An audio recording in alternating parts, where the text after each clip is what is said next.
Parliament reporter Hindi dictation ready start.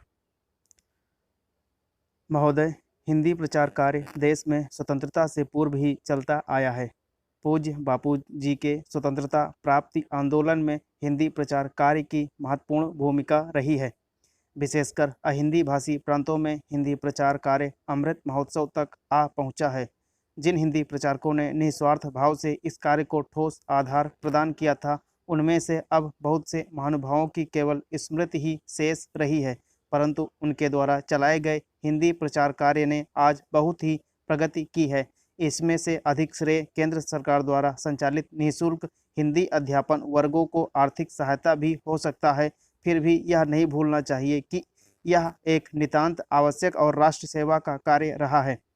हमें यह कहते हुए गर्व है कि पिछले 60 वर्षों से बम्बई हिंदी विद्यापीठ ने भी इस राष्ट्रीय कार्य में अपनी संपूर्ण शक्ति के साथ योगदान प्रदान किया है।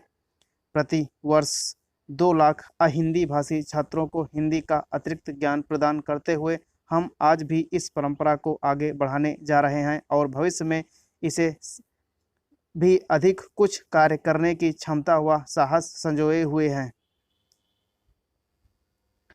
स्वतंत्रता प्राप्ति के बाद केंद्र सरकार ने हिंदी प्रचार कार्यों से संलग्न संस्थाओं के कार्यों का निरीक्षण किया तथा उनके कार्य के अनुसार केंद्रीय अनुदान देना प्रारंभ किया। यह कार्य आज 35 वर्षों से भी अधिक समय से लगातार चला आ रहा है।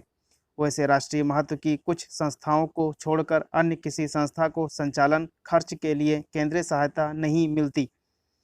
केंद्र द्वारा प्रतिशत के आधार पर प्रतिवर्ष हिंदी प्रचारार्थ अनुदान स्वीकार किया जाता है। जो स्वैच्छिक हिंदी प्रचारार्थ अनुदान स्वीकार किया जाता है, वह स्वैच्छिक हिंदी प्रचार संस्थाओं को भी प्राप्त होता है। वस्तुतः केंद्र सरकार का यह कार्य बहुत ही सराहनीय है। इस वर्ष में अनुदान की स्वीकृति को लेकर बहुत ही विलंब हुआ है। जहां तक सरकारी पत्र व्यवहार का प्रश्न है, उससे यह प्रतीत होता है कि मानव संसाधन विकास मंत्रालय द्वारा हिंदी प्रचारार्थ अनुदान स्वीकार करने का जो कार्य अब तक होता रहा है, वह अब केंद्रीय हिंदी निदेशालय के अंतर्गत आ गया है, जो हिंदी भाषा के लिए अलग विभाग है। इस परिवर्तन से विलंब का होना स्वाभाविक था, क्योंकि एक विभाग से सारे कागजातों का दूसरे विभाग में स्थानांतरित होना एक प्रकार से कठिन ही कार्य था। महोदय, संस्थाओं के अनुदान के संदर्भ में जब मंत्रालय के बदले निदेशालय से पत्र व्यवहार हुआ तो इस परिवर्तन का पता लगा। संभव है कि इसीलिए इस वर्ष हिंदी प्रचारार्थ अनुदान की स्वीकृति में इतना विलंब हुआ हो। फिर भी हमें पूर्ण आशा है कि जनवरी 95 के बाद संस्वीकृति पत्र सभी संस्थाओं को प्राप्त हो जाएंगे, क्योंकि स्वीकृत अनुदान के आधार पर ही निर्धारित समय में सारे कार्य पूर्ण करने की आवश्यक होते हैं। केंद्र सरकार के मंत्रालयों का कार्य साथ ही इस अवधि में मंत्रिमंडल में हेरफेर और पुनर्गठन विलंब के लिए उतना ही उत्तरदायी है जितना कि कुछ राज्यों में निर्वाचन आयोग द्वारा कुछ बातों पर संहिता के आचरण का भी प्रश्न है। यही कारण है कि केंद्र सरकार का बजट सत्र भी इस वर्ष विलंब से हो रहा है। फिर भी सरकारी कार्य अपने नियमों के अनुसार चलते रहेंगे। हम फिर विश्वास प्रकट करते हुए कहते हैं कि हिंदी प्रचार संबंधी अनुदान स्वीकृति कुछ परिवर्तनों से कोई विशिष्ट परिणाम नहीं होगा, क्योंकि हिंदी प्रचार राष्ट्रीय कार्य है, वह सदैव चलता रहेगा और इसके लिए केंद्रीय सहायता भी प्राप्त होती रहेगी। हमारी जनभाषाओं के पास शब्दों का विशाल भंडार भी है। जरूरत है उस ऐतिहासिक विरासत और उस शब्द भंडार से उपयुक्त शब्दों की तलाश करके उन्हें मान्यता प्रदान करने की। मुझे लगता है कि ऐसा करके हम अपनी राजभाषा को सही मायने में व्यावहारिक भाषा बना सकेंगे। हमें यह नहीं भूलना चाहिए कि अभी भी हमारे देश में आधे से अधिक लोग निरक्षर हैं। इस अवसर पर मैं एक बात और कहना चाहूँगा। यह बात अनुवाद के बारे में है। मुझे यह कहने में संकोच नहीं कि सरकारी कामकाज की हिंदी ज़्यादातर मौलिक न होकर अनुवाद की हिंदी है, और यह भी एक कारण है कि राजभाषा आम लोगों से इतनी नहीं जुड़ पा रही है जितनी कि उसे अभी तक जुड़ जाना चाहिए था। जब तक सरकारी कामकाज मौलिक हिंदी में नहीं होगा तब तक इस भाषा में वह लालित्य और रस नहीं आ सकेगा जो सचमुच इसका अपना विशेष गुण है। और यह मौलिक काम तब तक नहीं हो सकता जब तक कि राजकाज करने वाले हिंदी को आत्मसात नहीं करेंगे। मेरा मतलब यह बिल्कुल नहीं है कि अनुवाद नहीं होना चाहिए। अन्य भाषाओं के साहित्य का अधिक से अधिक अनुवाद हिंदी भाषा में होना चाहिए।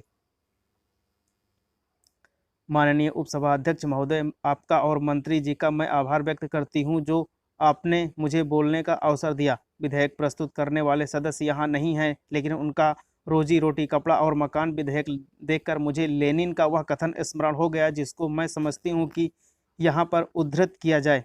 लेनिन ने कहा था कि जो लोग राजनीति में सदा छलना और आत्मछलना के नादान शिकार हुए हैं और तब तक होते रहेंगे जब तक हर नैतिक धर्म, राजनैतिक और सामाजिक कथन, घोषणा और वचन के पीछे किसी न किसी वर्ग के हितों का पता लगाना नहीं सीखेंगे। सुधारों और छोटे मोटे परिवर्तन के समर्थक जब तक यह नहीं समझेंगे कि हर पुरानी संस्थान वह कितनी भी बर्बरता पूर्ण और सड़ी हुई क्यों न प्रतीत होती हो शासक वर्ग के संरक्षण पर बनी रहती है, और तब तक पुरानी प्रथा के संरक्षक उन्हें बेवकूफ़ बनाते रहते हैं। इसलिए पता नहीं माननीय सदस्य ने यह विधेयक पेश करके स्वयं को छला है या हमको छला है, यह तो वे ही बता सकते हैं, लेकिन वे उपस्थित नहीं हैं। उपस्थित होते तो बताते। यह रोजी रोटी कपड़ा और मकान का मामला मनुष्य की मूलभूत आवश्यकताओं से जुड़ा हुआ है और इसके लिए मनुष्य के अधिकार से जुड़ा हुआ है। इस विधेयक पर सार्थक बहस के माध्यम से और कुछ हासिल ना हो तो कम से कम मनुष्यता की रक्षा की लड़ाई में एक कदम हम आगे बढ़ सकते हैं, और इसलिए मैं इस विधेयक के पक्ष में खड़ी हुई हूँ। रोजी रोटी कपड़ा और मकान मनुष्य मात्र की मूलभूत आवश्यकताएं हैं। इसके अभाव में इंसान इंसान के रूप में जीने की कल्पना भी नहीं कर सकता।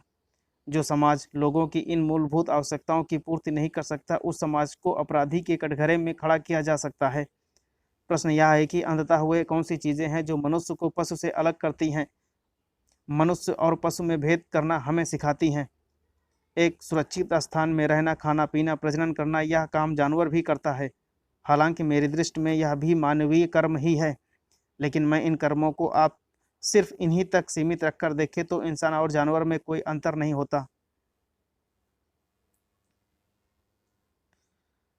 माननीय उपसभाध्यक्ष महोदय, यह समाज वास्तविक अर्थों में मानवीय समाज है तो उसकी सबसे पहले और सबसे बड़ी कसौटी यह होनी चाहिए कि उस समाज में रहने वाले इंसान रोजी रोटी कपड़ा और मकान जैसी मूलभूत आवश्यकताओं से निश्चिंत होकर अपना काम कर सके। उपसभाध्यक्ष महोदय, इन मूलभूत आवश्यकताओं को पूरा करके ही इंसान इंसान कहलाता है और उसकी मानवीय चेतना और उसकी मानवीय सर्जना उन्मुक्त होती है।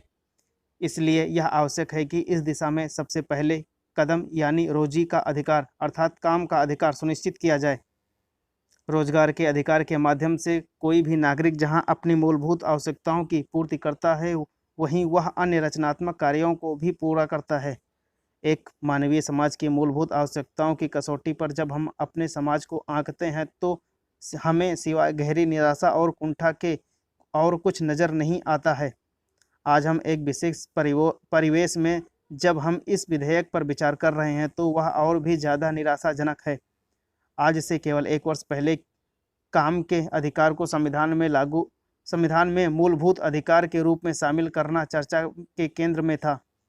लेकिन आज 1 वर्ष बाद चर्चा के केंद्र में क्या है? आज 1 वर्ष बाद चर्चा के केंद्र में निर्गम नीति, स्वैच्छिक निवृत्ति, व्यापक छटनी और अपना रोजगार आप जुटाओ नीति।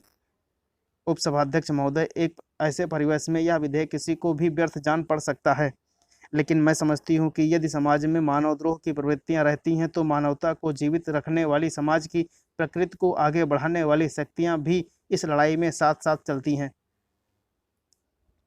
महोदय, हमें स्वतंत्र हुए 55 वर्ष हो गए।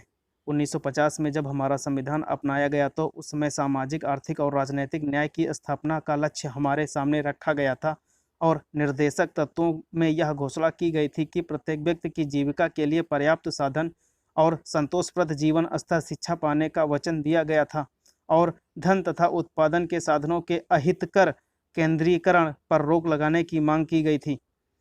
यह एक प्रकार से कल्याणकारी राज्य की परिकल्पना थी। सुरक्षा के नाम पर हमारे देश के प्रधानमंत्री हमारे देश की जनता को यह कह रहे हैं कि सरकार कोई धर्मशाला नहीं है,